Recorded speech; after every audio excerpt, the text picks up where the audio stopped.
Hey YouTube, it's 10:27 here in Oklahoma.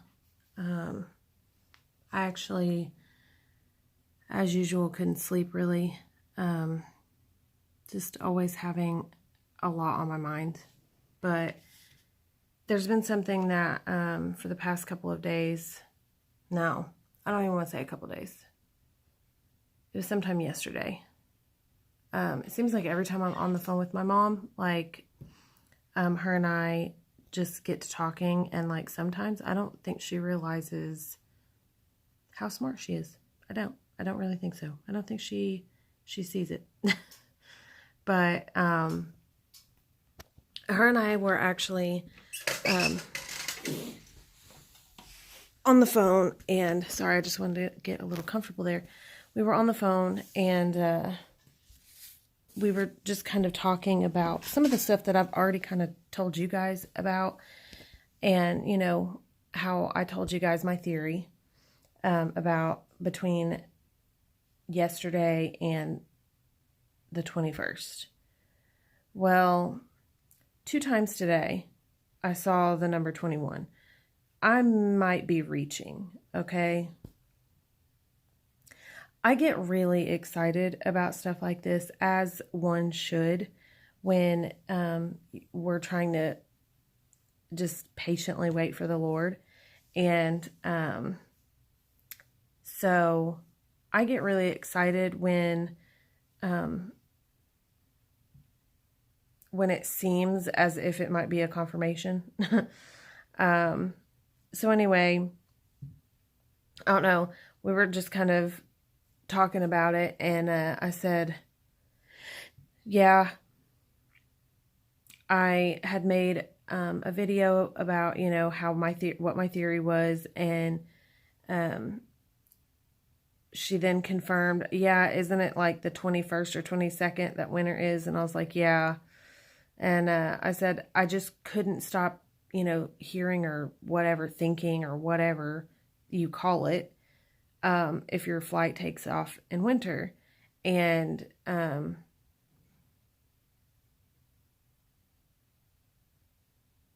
not sure if my video caught that, but there was a weird noise. Anyway,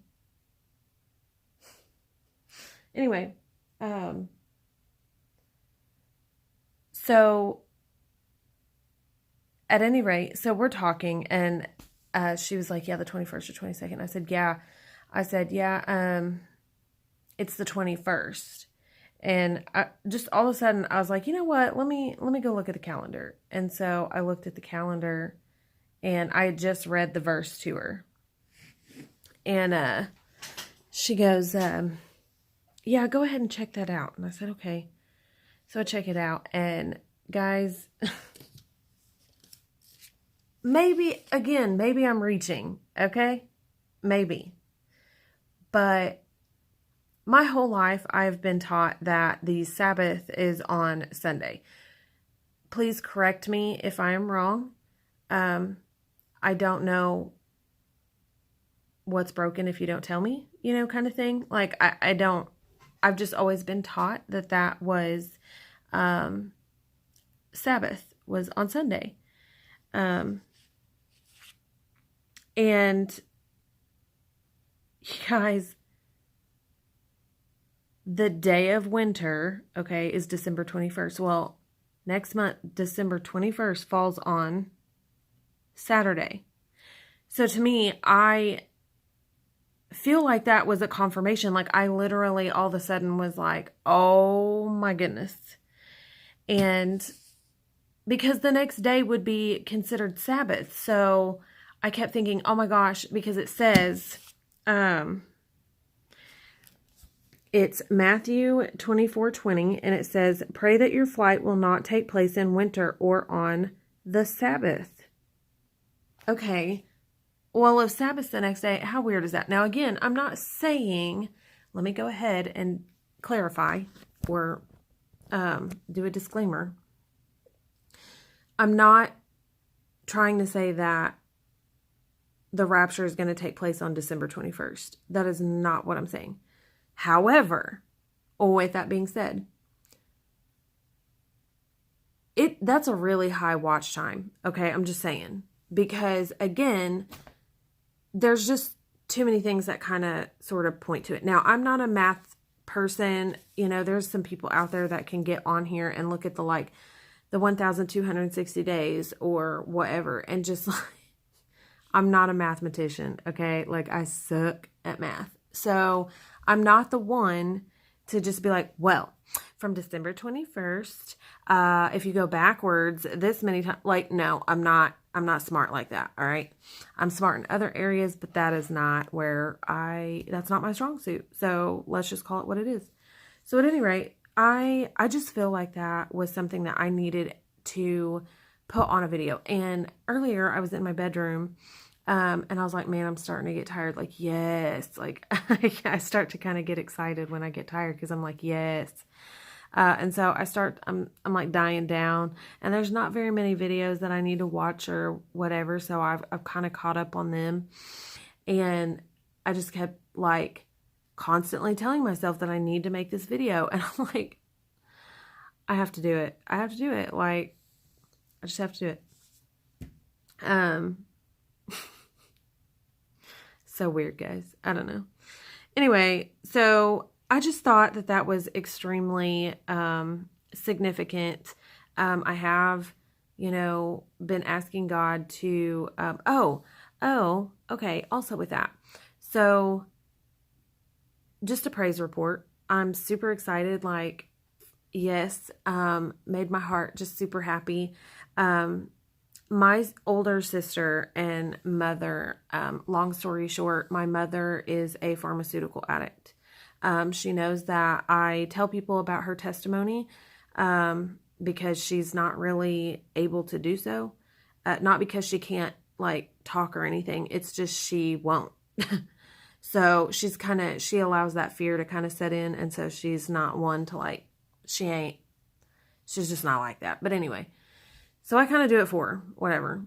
Maybe it's wrong of me. I don't know. But, I don't go into like this whole long drawn out process of it, but she is a pharmaceutical addict. She has been since I was a child, roughly around 8 years old.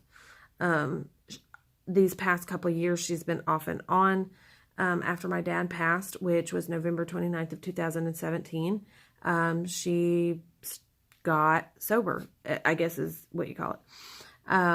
And she was living with my older sister and whatnot. And then she got an apartment and she backslid. It happens. I get it. I mean, like, I'm not mad at her. She gets enough crap from me. So like, whatever. But, we actually caught her buying, and, because she gets a lot of crap from me, God has just renewed in me what I feel is, I'm not perfect. I still get cranky, and I still kind of get rage emotions like flying all over the place. Like, I'm not the one to sit here and act as if I'm like holier than thou.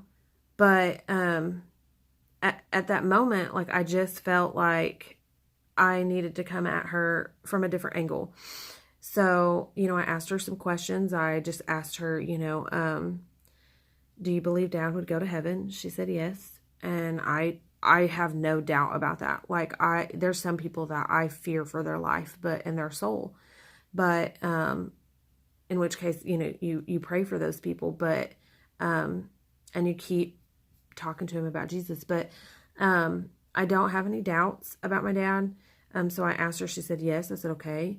I said, do you ever want to see him again? And she said, well, of course. And I said, okay. Have you ever thought about some of the actions that you're doing? And I didn't go into like a long thing about it. Like, I didn't tell her that I knew that one of my sisters caught her or whatever. And I said, I just want you to know I love you and I'm praying for you. And,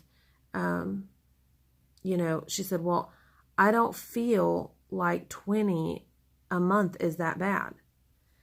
And I said, okay, let me ask you this. Would you say that to Jesus if he was sitting right in front of you? Well, no. Okay. Like, she's so silly. She's my best friend, dude. Like, she's my best friend. She's my ride or die. Anyway, I love that woman. I really do.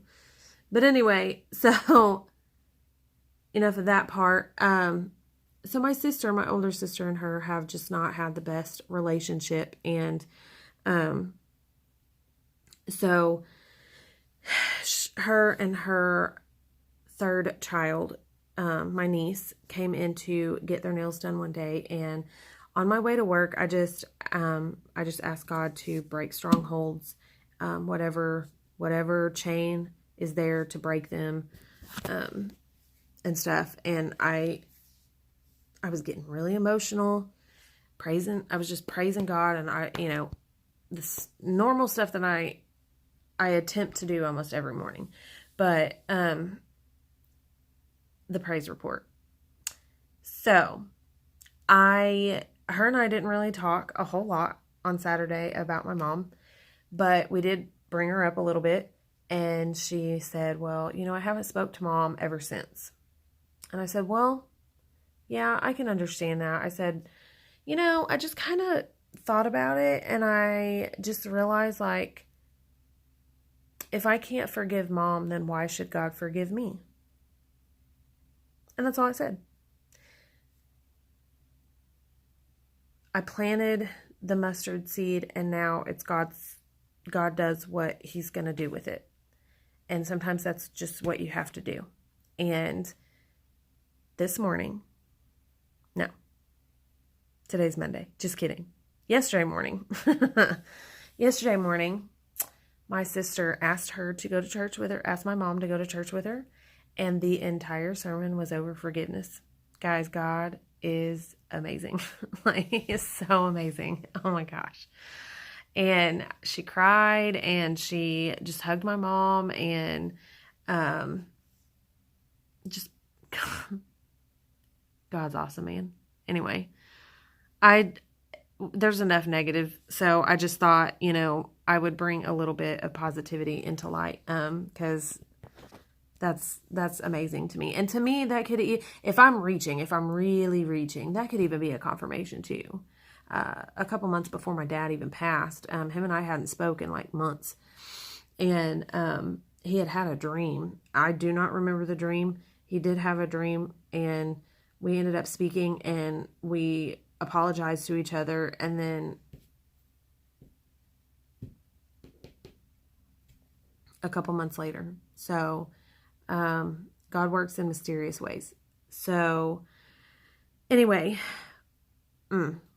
okay, so I've told you guys that moving on to one last thing, and then I will get off of here and attempt to try to get sleepy again.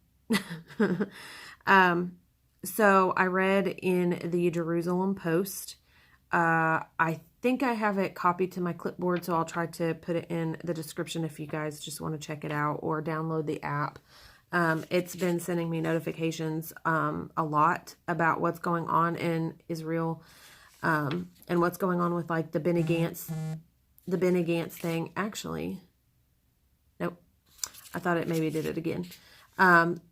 But between like the Benny Gantz and the Benjamin Netanyahu thing. So, but one thing that kind of stuck out to me, and this is just something that, because I'm obviously not going to post every single thing that's going on in Israel. Like,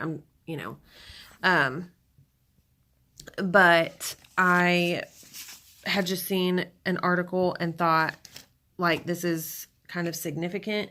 So I decided that sorry, I'm trying to get adjusted here. I decided that it was important to, what? Oh, I can't read, I guess. It was like right in front of my face. I was trying to find Ephesians. Sorry, you guys, but this is important. If it wasn't important, I wouldn't do it. To be honest, I've already forgot what number it told me. Oh, I'm so dumb. I'm just kidding. Lordy, lordy, lordy. Let's go back. So I just, at any rate, I seen that this particular article and thought that it was it was post-worthy. And it pertains more to the Ezekiel 38 war. And, okay. Can you absolutely not? Okay. So, okay, now that I've got to where I want to be. Okay, so this article said, Hamas threatens to shower Israel with rockets for 6 months if the blockade on Gaza Strip continues. That, to me, is significant because, I mean, it stuck out like a sore thumb because there's obviously a lot of stuff kind of going on over there. So, again, I'm not going to just go on here and post every single thing that's going on in Israel, especially if I don't feel like it's going to pertain. Well, it's almost as if everything pertains to Bible prophecy at this point, but you guys get what I'm saying. So that's significant because we've been on the brink for quite some time, but it does seem as if the birth pangs are starting to increase. We've got a lot of earthquakes. A lot of earthquakes coming, and they are intensifying. They're not like they were. Data even proves that they are increasing and they are becoming more continuous, and they're starting to cause an issue. Okay, like really bad issue. I have not checked on the fires, but from last I heard, it had been 60% contained, which is better than nothing, but that they were still there and stuff. Continuing on, Hamas said, and I quote, "We can turn the enemy cities into ghost towns if they decide to attack us." He also states, in Gaza, there's 70,000 armed young men that believe in the Palestinian cause and will achieve the purpose of the people. Okay, so again, I mean, sometimes I sit here and I think, how can you not see this? How can you not visually see this? Like, how can you not see that it's like, it's right there. I mean, everything that Jesus said is coming to pass. And so that's a big thing. However, in times like these, yes, we are excited as believers because, that just means that we are getting closer and closer to going home, which is always really cool. And meeting Jesus face to face. With that being said, while we are here, okay, we have to try to keep in mind that there are people that don't know Jesus, okay? And Chelsea Bedell said it best. It's not enough to just know of him, okay? It's not enough. It's not enough. We are put here to create disciples. We are here you don't have to be the most knowledgeable person of the Bible. I mean, yes, it helps, okay, because knowledge is power, but let's just face reality here. I am not the best when it comes to the Bible. You ask me something about Revelation, and I'm pretty darn good at it because that is my favorite book of the Bible. Always has been. I've always found that book very, very significant to me. I've always found an interest in it. But, we've got people out here that they're dying. And we as believers are to bring as many people to God as we can. And the best way to do that is through just showing it. Just by loving and being kind. We don't have to Bible thump them, okay? You don't have to do that in order to reach people. There are millions of people being reached just through some people get saved just through a testimony. You know what I mean? Like, there are so many people that that need our help. I do not know this by heart, so I had to look it up. But I've kind of said this before, and again, I'll try to keep this short, and then I'll get off of here. Keep this short. It's like almost 21 minutes. Okay, so anyway, I have said this before. I never, ever knew that. I always thought that you had to do works. I never knew that it was just, I did not know that we were just saved by grace through faith. I didn't know that. I honestly didn't. I thought it was a combination of the two. I don't know why I didn't know that. I don't know. Goodness, I am so thankful that I ran into some of these videos, dude. Like, for real, if I'm being completely raw with you guys, like, this morning I just asked God, I was like, thank you, because, man, I just feel really lucky. I feel so lucky to believe on the Word of God. I'm so thankful that God handpicked me to live this life, because I don't want to walk around blind. And so, anyway, Ephesians 2:8-9. There's other scriptures that I don't know them by heart yet, but Ephesians 2:8-9. For it is by grace you have been saved through faith, and this is not from yourself. It is the gift of God, not by works, so that no one can boast.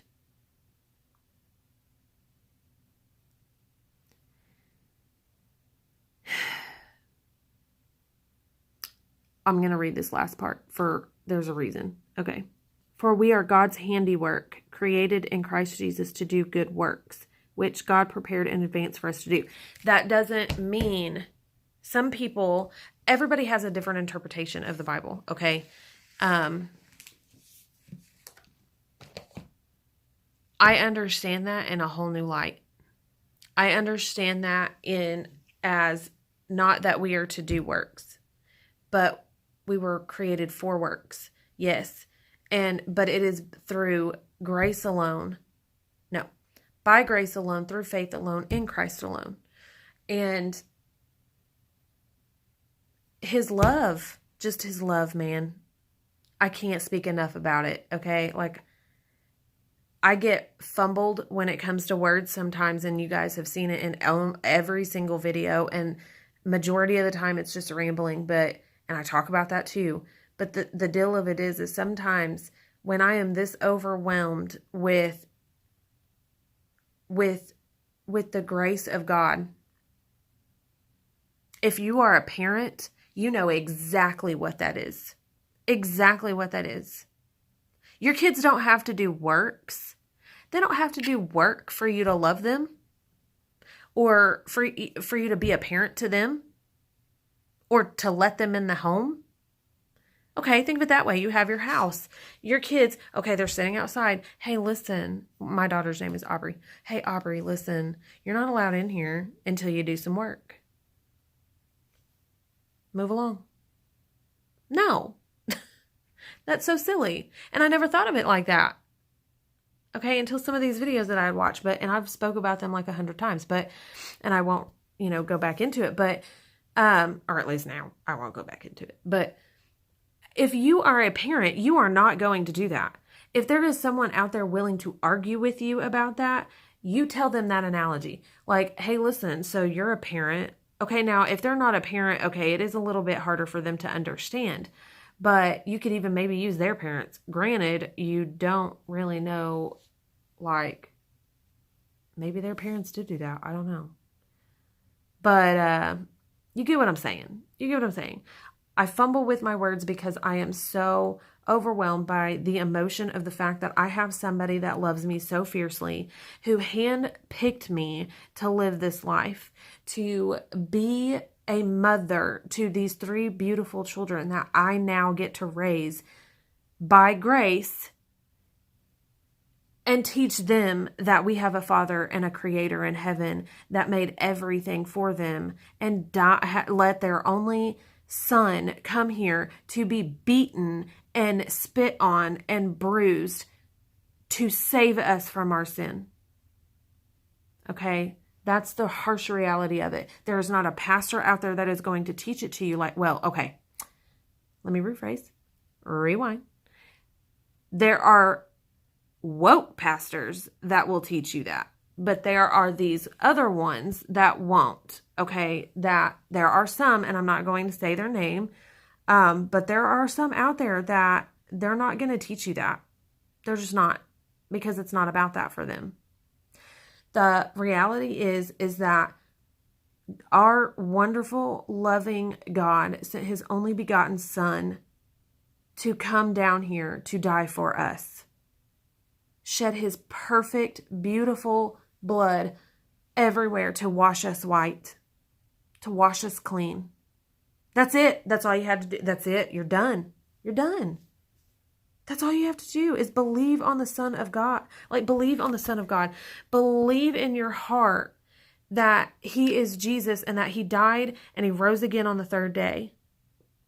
And that you are saved by grace alone through faith alone. Don't ever forget that.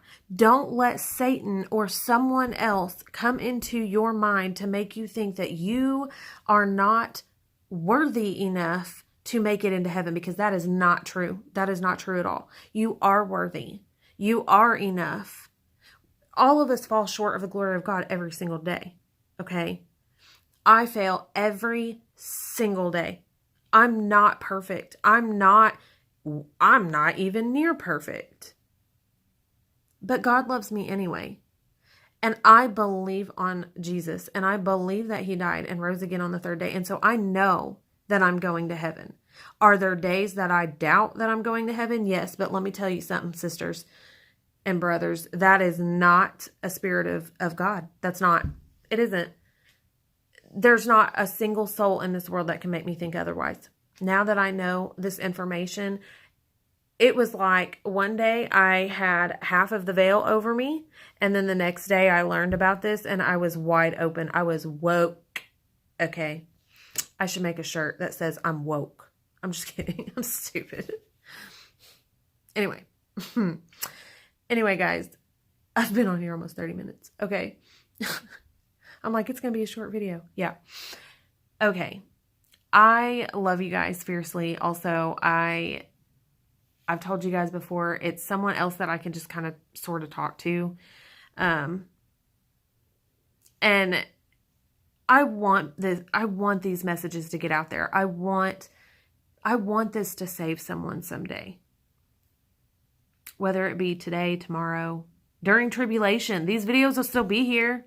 So, just please, know that you are loved, know that you are worthy, and accept Jesus, man. Cause he's a cool dude. Like, for real. Like, I'm not your typical Christian, okay? I'm silly. I'm very retarded, okay? And him and I got jokes. He's my homie. Like, he's my best friend. So, even though I can't physically see him or touch him, he is my best friend. Until that day, I do pray for you guys. I love y'all. And if there's somebody out there that really needs some prayer, please put it down in the comments. I've also, in one of my videos, I had put my email. So if you guys need to ever email me, do so. You can do it privately. And I pray that you guys have a blessed evening. I pray many, many good dreams. I pray that tomorrow you guys wake up and you thank Jesus for putting breath in your lungs, because that means you have a purpose. You have a purpose, and you are the son or daughter of a king, and you need to walk like one. You need to talk like one, because that's what's going to save people. So that's all I have for tonight. Until another day, I'll see y'all later. Bye.